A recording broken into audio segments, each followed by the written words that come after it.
Part of our program of Jukwaa la Usalama. We will be here for 5 days to visit 5 counties, that is Uasin Gishu, Nandi, Elgeyo Marakwet, Baringo and Trans Nzoia.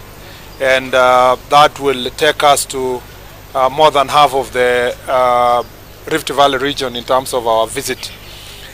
Today we look forward to a conversation around key issues that are happening in this county. This is a cosmopolitan county, and we are halfway towards next elections.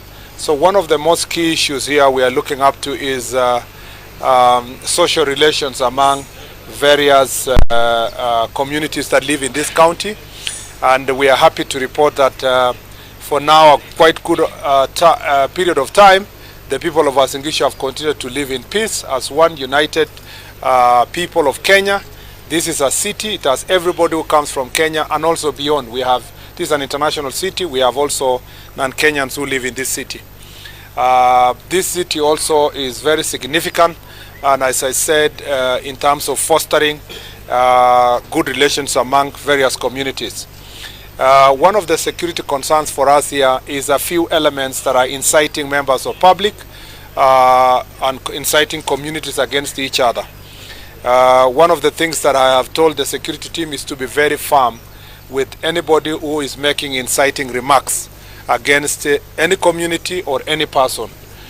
We know that some of those people are political actors that don't come from Uasin Gishu and they don't come from Rift Valley, but they try their best to create a wedge between communities in the hope that as a result of this wedge they can try with their small minds. They think that by doing so they paint a bad picture on the government, but more deeply is because they want to use human beings and they want to use communities to fight against each other so that they can make their political point.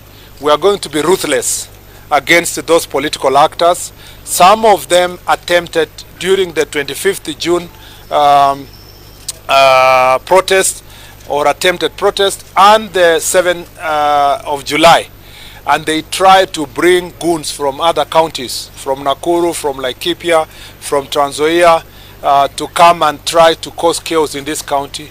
The security team are finalizing investigations, particularly on the financiers and the chief inciters in this county, and arrests will be done in good time. Some of those who are trying to finance attacks on properties and attempted attacks on properties will be properly charged for the crimes that they are trying to commit.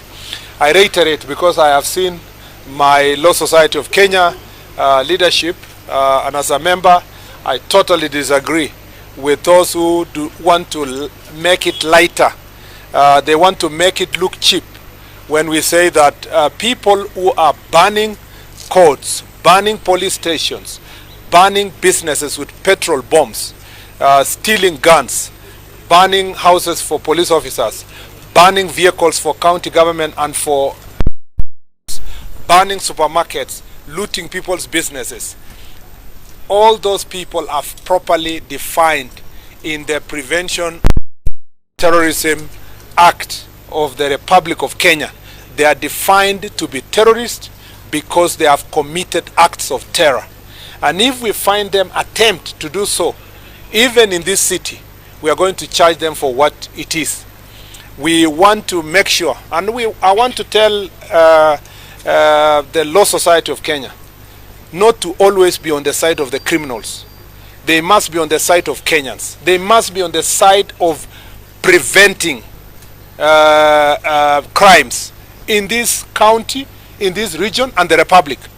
Because there is no point for the Law Society of Kenya to spend a lot of energy to try to reduce the bail terms for suspected criminals who have properly been arrested and located in the scene. You know, burning properties and burning police stations and burning courts. Those are terrorists that must have their day in court, and they must not get the assistance of any civilized person, let alone the Law Society of Kenya. I want to ask the courts not to be intimidated and to be partners with the National Police Service, to be partners with the security sector in trying to forestall a crisis in the country. The reason why we have had crisis in the past is because people watch characters with bad utterances, politicians planning goons, politicians paying for people to burn people's properties, and in the past, because of fear of political repercussions, they have taken a lighter step. I want any lawyer to look at me on the face and define for me that a person who has used a petrol bomb to burn a court or burn a police station or burn administrative offices or burn a supermarket or burn anybody's property or burn government vehicles, and tell me another definition that is far much better than the one we have given under the law of Porter, that is Prevention of Terrorism Act. And by the way, I was a member of parliament when we passed that act, you know, and I see some of these political actors are trying to play holier than thou kind of posture to the public. Does former Speaker of National Assembly J.B. Muturi forget that he passed this law by hook or crook? He was sitting there when this law was passed in National Assembly. People poured water on him, and he stood very firm that time and said, we must have a strong law, security laws, that will protect the people of Kenya and protect them against the rogue characters who are performing acts of terror. I want him to perhaps jog his memory and advise, now that he's the legal advisor of the organizers of the goons. I want him to advise them that he was the speaker that presided over the passing of that law. And I want him to come back to his senses as a proper good citizen that he was then when he passed the law that we are now applying. And we will apply it indiscriminatively. It doesn't matter whether you were a member of parliament like me that time or not. This is very important.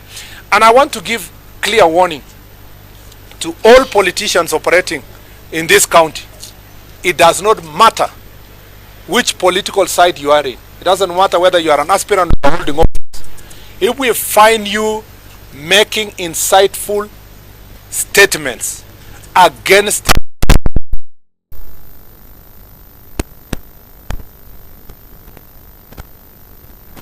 for what it is.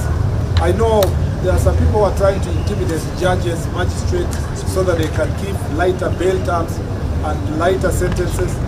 I want to ask the judicial and the Chief Justice to stand firm, because prevention is better than cure.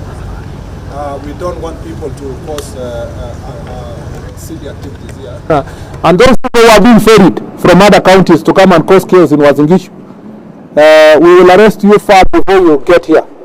We will, in the near future, we will track you. If you were brought all the way from Ngarwa to come to this county, we will arrest you way far before you get even to Molo. Because you are being transported to come commit acts of crime. This county must, the people of this county and live in utmost unity. Number two is that in this county we are struggling with second generation on alcohol and drugs, hard drugs.